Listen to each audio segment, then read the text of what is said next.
Ladies and gentlemen, some warnings do not arrive with thunder.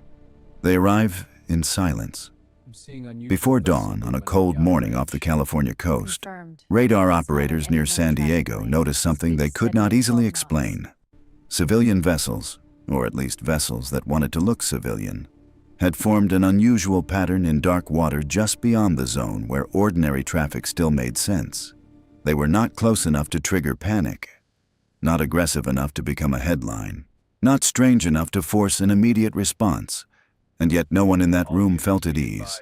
The formation shifted slowly, too slowly for coincidence, too neatly for chance, too disciplined for comfort. By sunrise, reports were filed. By noon, officials were using careful language. By nightfall, most people had moved on to other stories. But the men and women who had spent long years watching coastlines, shipping routes, and military shadows knew something the public rarely understands. The most dangerous moments do not always begin when the first shot is fired. Sometimes they begin when reality changes shape just slightly, and only a few people notice. This is where the old warning enters. For generations, the writings of a forgotten seer we will call Nathaniel Morrow wrote of 3 great fires, not 3 simple wars. Not 3 isolated catastrophes. 3 forces that would rise one after another and burn through the false foundations of the age. He warned that the first fire would already be visible in a land soaked in blood, memory, and sacred rage. Oil prices a plummet, place where old hatred economy. never truly died, Ancient sites only crumble waited. under conflict. He said that Civilians fire would grieve shake as unrest markets, spreads. unpoison diplomacy, Leaders face fracture unsettle across the oceans. oceans, and send fear silently through the economies of nations that believed themselves distant from it. But he feared the second fire more, because the second fire would not begin far away. It would move quietly across the water and rest its hand on the throat of a nation that still believed itself secure. Not with bombs, not with speeches, not with banners or marching boots. With dependence, with distraction. And according to Morrow, by the time people finally gave it a name, it would already be inside the house. Most people still imagine conquest the old way. Warships on the horizon, missiles overhead, armored columns crossing borders beneath a gray sky. It is a comforting image, in a strange way, because it is obvious. You can point to it, you can call it what it is. You can resist it with a flag in your hand and history at your back. But modern conquest is colder. It does not always arrive in uniform. It comes through ports, platforms, price chains, supply agreements, shipping insurance, digital addiction, convenience culture, compromised infrastructure, and habits so ordinary they no longer feel political. That is the second fire in this story. Not an army storming a shore in California. An invisible siege against the American nervous system. A pressure campaign designed not to terrify all at once, but to normalize dependence until dependence becomes obedience. Out in the Pacific, this kind of pressure already has a shape.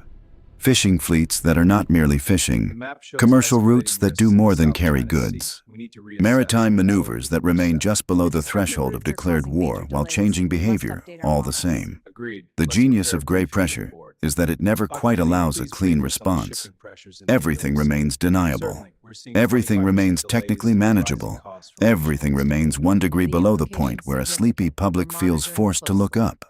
That is why it works. Because ambiguity exhausts republics.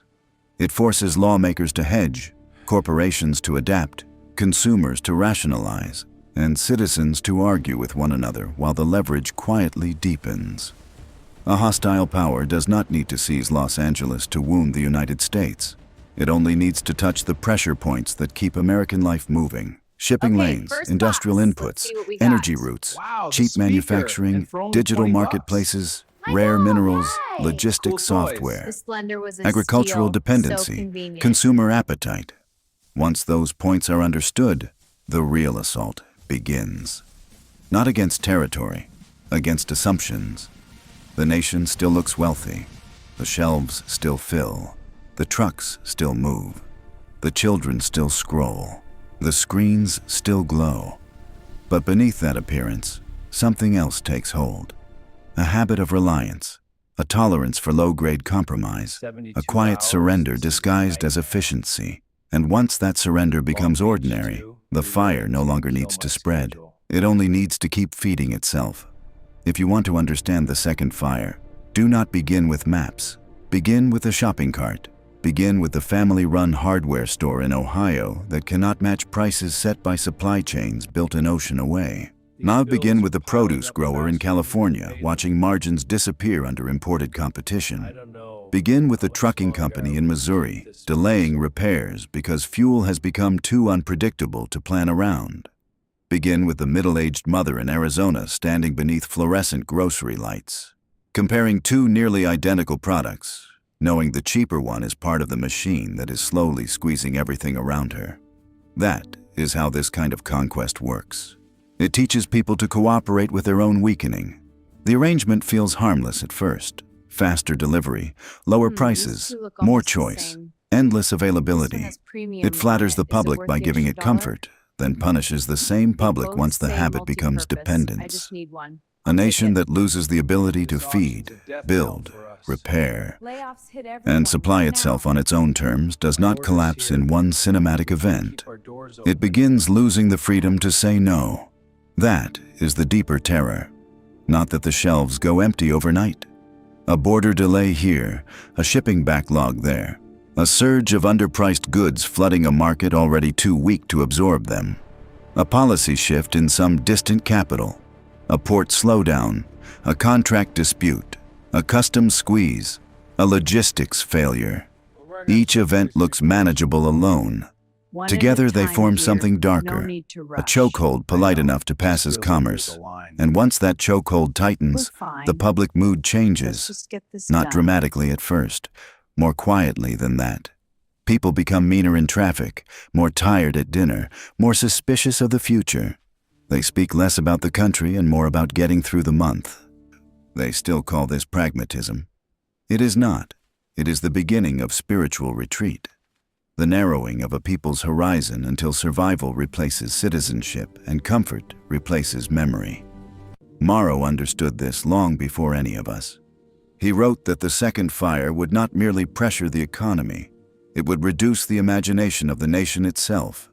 It would make Americans think smaller, live smaller, hope smaller. And by the time they realized how much had been surrendered, the surrender would already feel normal. But the economy was only the outer ring. Inside it waited a more intimate weapon. The screen. A nation can survive shortages. It struggles more to survive forgetfulness. That was one of Morrow's darkest observations. He believed the second fire would not stop at trade or infrastructure. It would go after memory itself, not by burning libraries, that is too obvious, not by outlawing history.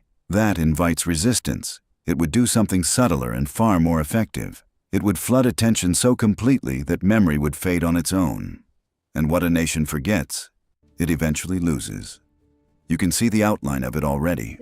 Children who know brand icons better than the names carved on local war memorials. Teenagers who can identify 5 influencers but not the meaning of Gettysburg, Selma, Normandy, or the Bill of Rights. Families sitting in the same room, each inside a separate algorithmic chamber, no longer sharing enough common attention to argue honestly, much less inherit a country together. This is not a sermon against technology. It is a warning about weaponized distraction. The phone in the hand is a tool. The stream behind it is the danger.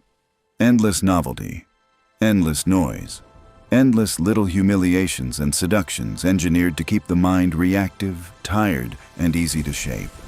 When a people lives too long inside such an atmosphere, the deepest damage is not intellectual, it is civilizational. Reverence fades, patience thins. History becomes optional, identity becomes performative, appetite becomes a worldview. That is why Morrow described some future victims as gilded captives. Not visibly oppressed, decorated, entertained, connected, fed, and yet inwardly hollowed out. A foreign empire does not need to destroy a rival nation physically if it can train the young to look away from what made that nation worth preserving. Once children stop inheriting memory, adults lose the will to defend it. Once adults lose the will to defend it, Let's focus on what's new and the old exciting symbols right now. remain standing, but the spirit behind them drains out. At that point, even patriotism becomes a costume. The second fire wants exactly that. Not dead citizens, compliant ones, not children who rebel, children who drift. Not a culture that remembers how to refuse, a culture too entertained to notice that refusal matters. And once memory fades, another loss becomes easier to impose. Because a people that forgets its story soon forgets its land. And in the American story, land means water. Every civilization has one or two nerves that cannot be pinched without changing everything. For America, one of them is water. Not in poetry. In fact, the Colorado River, the Central Valley, the Mississippi Basin, reservoirs, irrigation systems, aquifers, dams, pipelines, pumps, treatment plants, canals, snowpack. These are not background details. They are the circulatory system of the Republic. A modern American can live in a subdivision, work in software, and still depend completely on engineering decisions made in river basins he has never seen. That is why the second fire reaches here next. A hostile power does not need to physically seize the Colorado to weaponize thirst. It only needs to understand how thin the margin already is. Drought, bad policy, cyber exposure, overdevelopment, fragile grids, food distribution dependencies, strategic land interests, infrastructure intelligence. Once these align, water ceases to be scenery. It becomes leverage, and leverage, when applied to a dry society, feels like prophecy.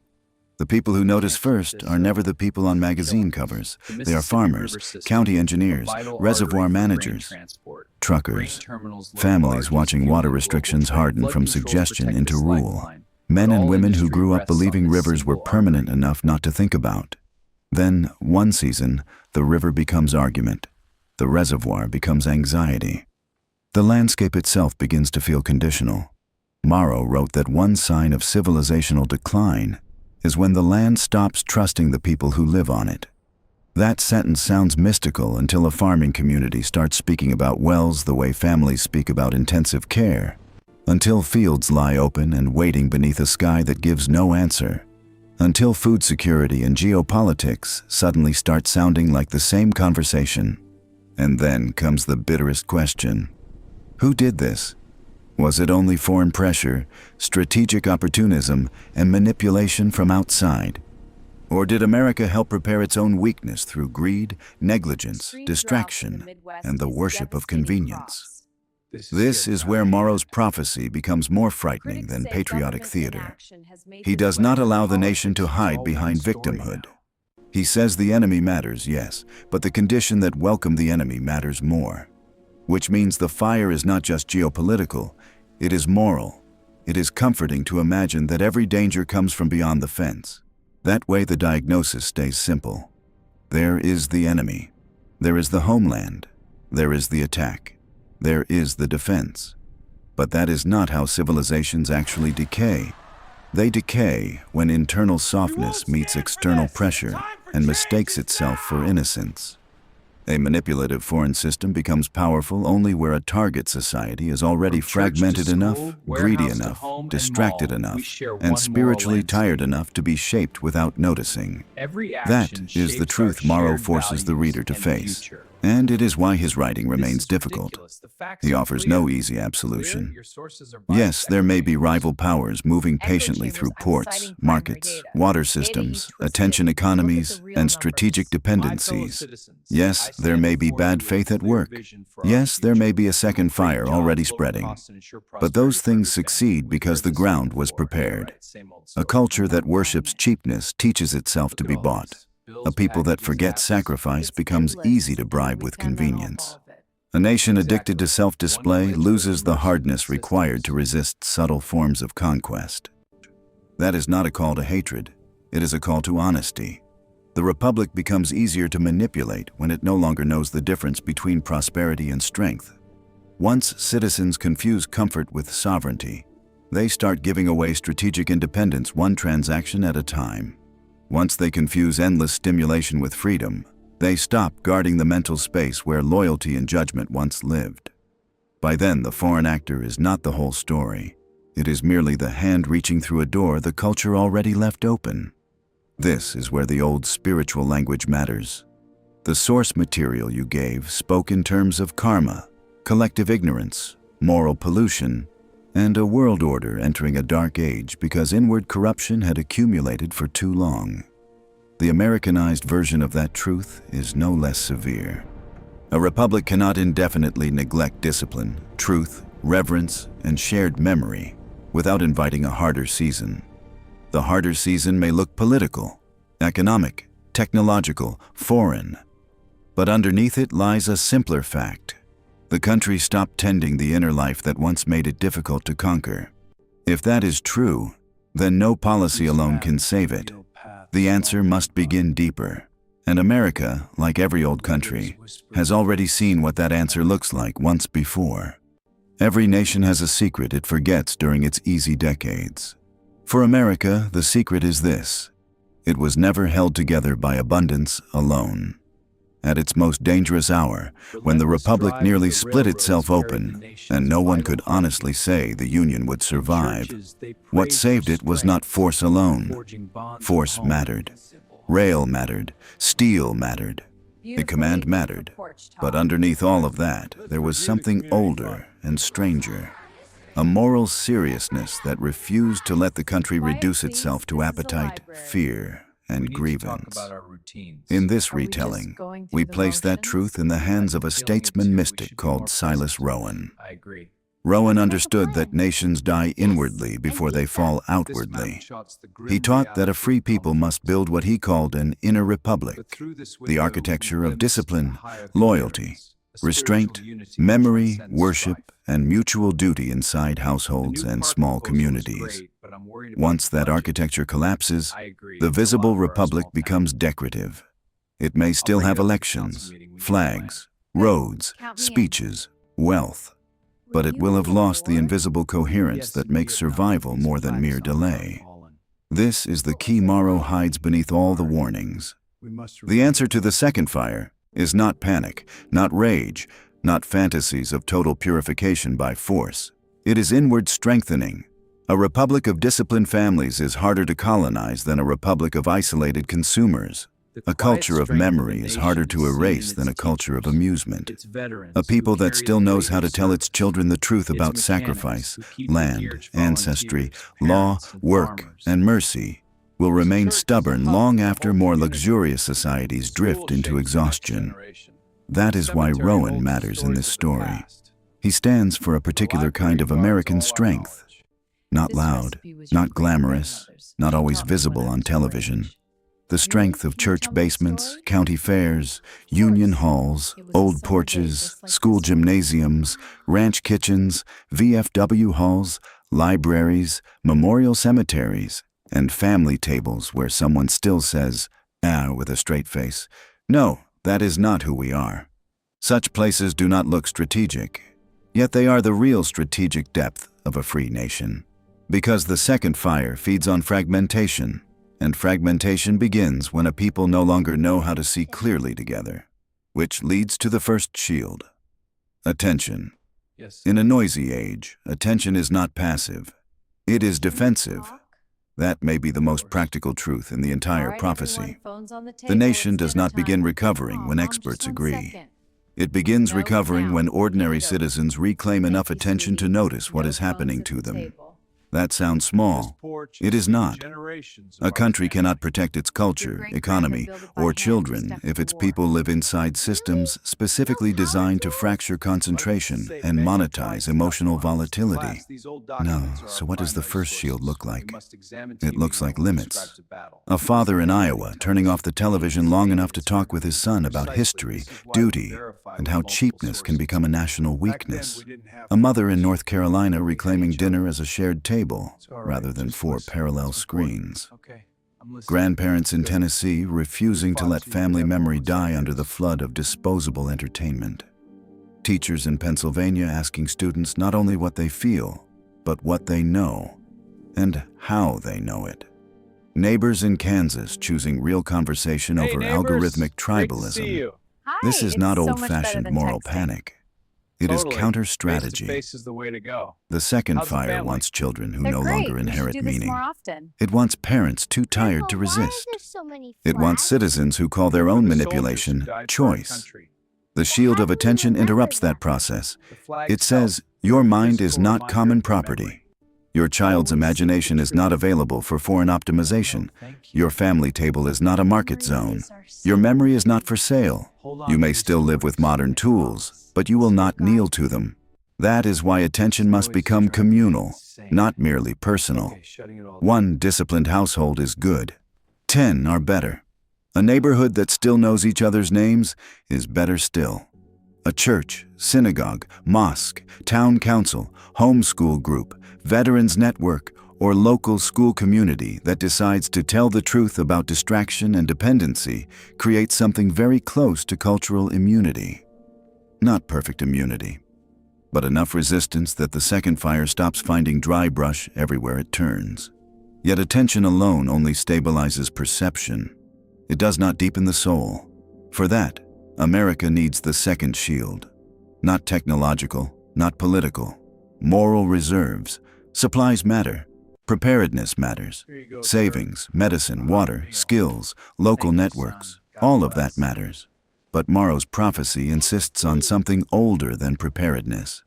It insists that the only reserve which cannot be inflated away, hacked, seized, burned, flooded, or embargoed, is moral reserve. The accumulated weight of truthfulness, service, generosity, reverence, self-command, and merciful action practiced before the darkest season arrives. That reserve becomes a nation's hidden treasury. Most people do not think about it until the visible treasuries begin failing.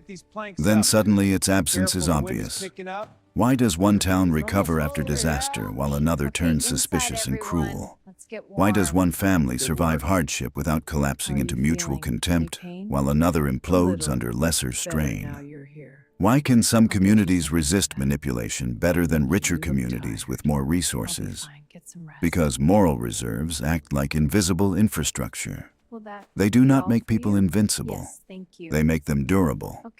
That is what the old religious traditions tried to teach in their own language. You do not store moral strength by posting slogans. You store it through habits. Feed someone. Repair what you can repair. Stop lying casually. Stop entertaining yourself with contempt. Give without spectacle. Teach children gratitude. Honor the dead properly. Restrain appetites. Refuse dehumanization. Pray if you are a praying person. Sit in silence honestly if you are not. Look after a neighbor before the cameras arrive. Learn how to act decently without applause. These things sound small because the modern age is spiritually illiterate. It thinks large things are always louder. They are not. A civilization survives through thousands of little acts of restraint and care repeated long enough that they become its character. A foreign empire can manipulate greed more easily than generosity. It can colonize vanity more easily than humility. It can shatter isolated households more easily than bonded ones. That is why moral reserves are strategic, not ornamental. The source text called this accumulating blessing. America might call it something else: grace, virtue, civic fiber, decency. The word matters less than the reality. A nation with enough moral reserve can bend without fully breaking. One without it becomes expensive scenery, waiting to be managed by stronger wills. And that is why the second fire, terrible as it is not the final word. It is a test. We'll get through this together. Part 10. What cannot be conquered?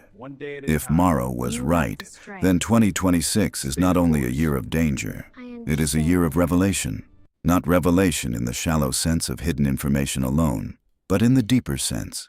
A year when people discover what in them is still unconquered. The second fire exposes more than foreign pressure. It reveals whether the Republic still contains enough living strength to resist colonization of the mind, the market, the family, and the land. That is why the prophecy matters. Not because doom is guaranteed, But because avoidance is no longer possible, the empire outside may be patient, the networks may be vast, the algorithms may be subtle, the leverage may be real, the rivers may be strained, the ports may be vulnerable, the children may be more distracted than previous generations. All of that may be true. And still, none of it is final if the nation remembers what cannot be conquered by force, incentive, or spectacle. Clear judgment, shared memory, discipline inside the home, mercy stronger than panic, a people still capable of reverence, a people still able to distinguish comfort from freedom, a people unwilling to sell its future for convenience dressed as progress. That is the core of the shield, and no foreign system can permanently colonize citizens who still know how to raise children with memory, run households with order, build towns with trust, and carry moral weight heavier than the incentives trying to buy them. The second fire can frighten such a people. It can wound them, it can cost them dearly, but it cannot own them. And that is where this story ends, not with reassurance, with responsibility. When the world around you grows louder, thinner, stranger, and more manipulative, what in you remains beyond purchase? What in your family remains beyond capture? What in your town still remembers how to tell the truth, protect the weak, honor the dead, and raise the young without handing them over to the machine? That is the real question hidden inside the fire. If this message stayed with you, subscribe to the channel. Leave your thoughts in the comments and share this video with someone who still believes a nation can be rebuilt from the inside out.